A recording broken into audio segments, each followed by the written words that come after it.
E o nosso médico de família, doutor Antônio Spreuser, já está aqui com a gente e vai tirar todas as dúvidas sobre os fatores de risco, as causas, sintomas e tratamentos para problemas como cálculo renal, incontinência e infecção urinária.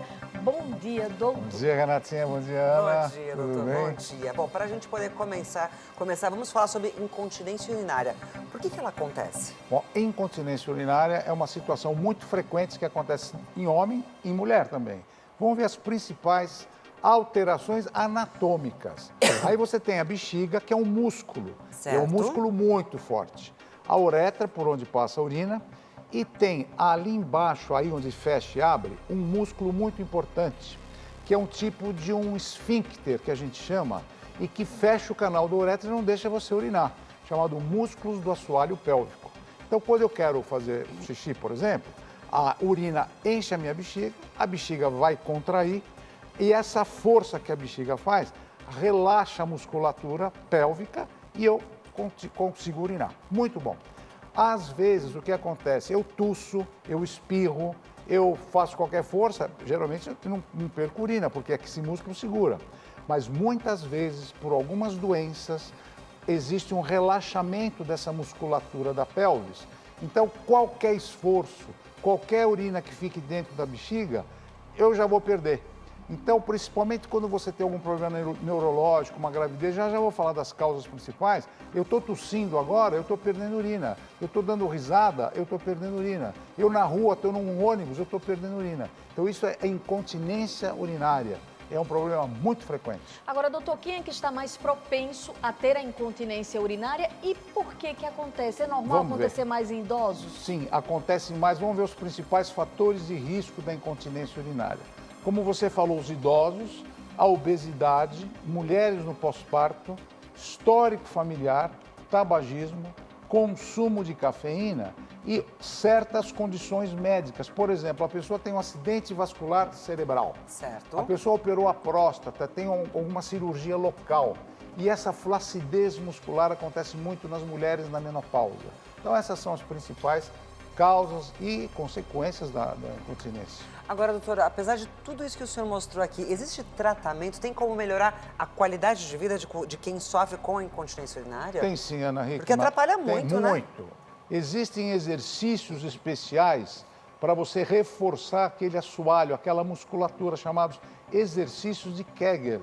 Aqui é uma demonstração de um tipo de exercício, mas a fisioterapia, com posicionamento da coluna, fortalecimento da musculatura, isso aqui é muito importante. Além disso, medicamentos para relaxar a bexiga, porque às vezes a bexiga fica muito nervosa, e medicamentos para fortalecer aquela musculatura. Se nada disso funcionar, existem técnicas cirúrgicas apropriadas, que como o sling, que a gente levanta a bexiga com algumas alças e prende, a gente faz um levantamento cirúrgico da bexiga. Para melhorar isso. Fazer uma plástica. Acabou o problema.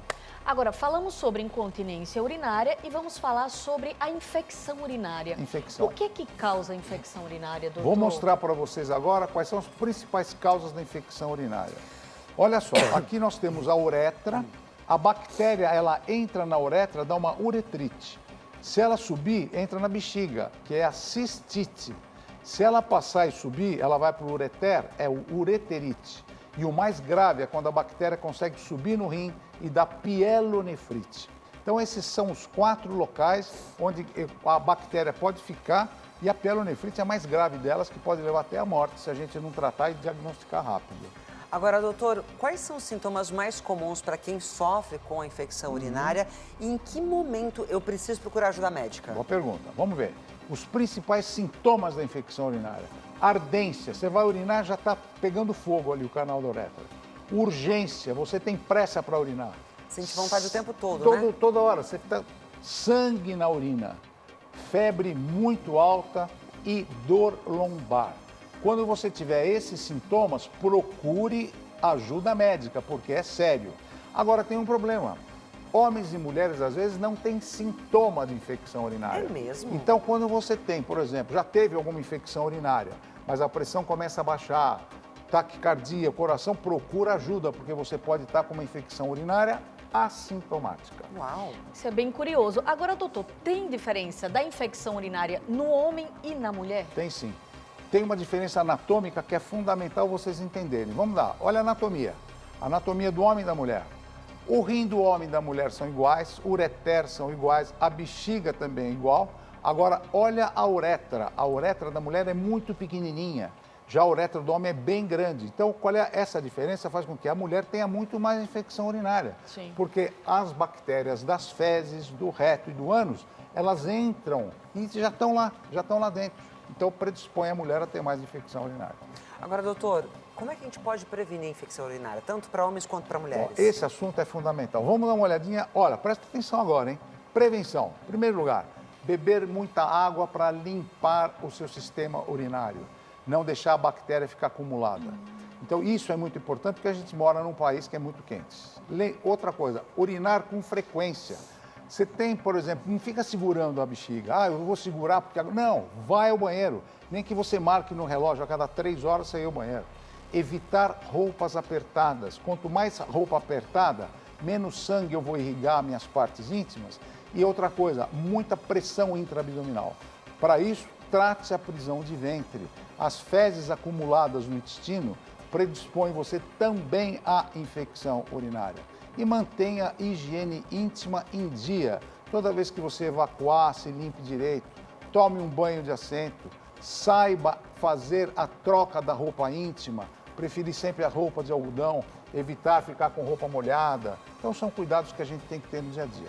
Agora, doutor, falamos sobre incontinência urinária, infecção urinária e chegamos ao cálculo renal. Exato. Como é que ele se forma e o que é o cálculo renal? Boa pergunta. Vamos dar uma olhadinha lá dentro? Vamos ver a anatomia então para entender direito. Aqui é o vaso sanguíneo. No vaso sanguíneo nós temos vários cristais. Por exemplo, ácido úrico, oxalato de cálcio. E esses cristais vêm tudo da nossa alimentação. E esses cristais entram no sistema urinário. E olha lá, agora, aí nós temos, olha como a pedra vai crescendo. Esse cálculo vai crescendo e ele se move. Então ele não fica parado. Ele desce, vai para o ureter e ele é pequenininho, né? Só que o tamanho dele pode aumentar e ele pode dar obstrução. Ele não passa aí no ureter, ó. Ele acumula a urina e pode dar uma insuficiência renal. Aí ele vai descer, ele pode ir rasgando todo o ureter por dentro, passa na bexiga e às vezes ele tem problema de passar na uretra, ele não passa. Mas ele vai cortando, olha, ele vai sangrando. Por isso que muitas vezes você vai urinar, sai sangue, é por causa disso. A pedra vai rasgando o ureter e pega a bexiga. E é por conta disso que dói tanto? E dói muito. E esse cálculo dói tanto que pode levar a sérios problemas, viu? Agora, doutor, todos os casos são iguais de cálculo renal? Não, não são todos iguais. Porque, por exemplo, você vê aqui, esse cálculo pequenininho, Ana, ele vem, ele vai para o ureter, você nem percebe. Às vezes você faz xixi, ele saiu. Certo. Mas cálculos maiores como esse, aqui eu vou mostrar para vocês. Olha aqui, são cálculos de verdade que você pode ter isso daqui dentro de você. Olha. Você está de brincadeira, Isso desse de verdade? tamanho? Olha o tamanho das pedras que podem ter. E aí como que faz? Às vezes ele não vai sair. Então a gente tem que ter outros tipos de terapia e de tratamento para poder arrancar isso aí, né? E o que é que pode ser feito em casa para a gente evitar a ter essas pedrinhas aí? Bom, para doutor? você evitar, o que você tem que fazer? Primeiro, evite o excesso de proteína e o sal. O excesso de proteína tem muito ácido úrico e o sal tem muito sódio. E a associação vai criar pedra. Consumir muito líquido, 2 a 3 litros de água para você limpar e diluir o sangue desses cristais. Associado com frutas cítricas, limão, laranja, abacaxi. Por quê? Porque o citrato não deixa formar cálculo. E cuidado e equilibrar oxalato. Aqui, por exemplo, nozes, chocolate, a beterraba, o espinafre, tem muito oxalato. E se você come muito isso, você pode formar cálculo. Então, o cálcio aqui é importante para você comer, para equilibrar e o intestino absorver, para você não formar cálculo. Agora, doutor, todas as vezes que você tem cálculo, você precisa fazer cirurgia ou existem outros tratamentos? Então, quando você tem um cálculo grandão como esse daqui, olha, esse aqui é muito grande. Como é que eu vou fazer? Vou mostrar para vocês uma técnica que a gente usa no hospital, chamada litotripsia. Como é que eu faço? Eu levo o paciente para a máquina, eu localizo onde ele está, esse cálculo, e com bombas de ultrassom, ondas de ultrassom importantes, eu vou dinamitar, eu vou implodir essa pedra. Muitas vezes, quando eu não consigo, eu faço uma cistoscopia, vocês estão vendo, com um aparelho chamado fibroscópico, e esse fibroscópio vai lá dentro e ele dinamita também a pedra.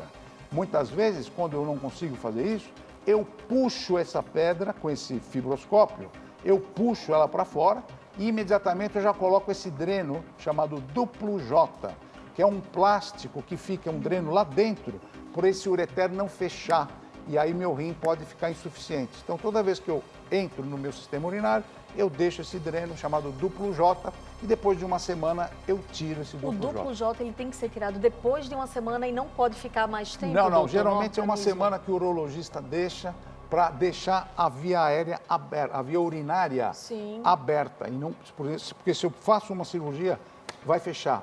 E aí é Entendi. perigoso eu não urinar mais. Caramba, então o melhor sempre é prevenir, Prevenir. cuidar da dieta e cuidar bem da É saúde. isso aí. Doutor, muito obrigada. Semana que vem tem mais consultório Tem mais, aqui. é um prazer estar com vocês. Boa semana. Obrigada, É um doutor. prazer.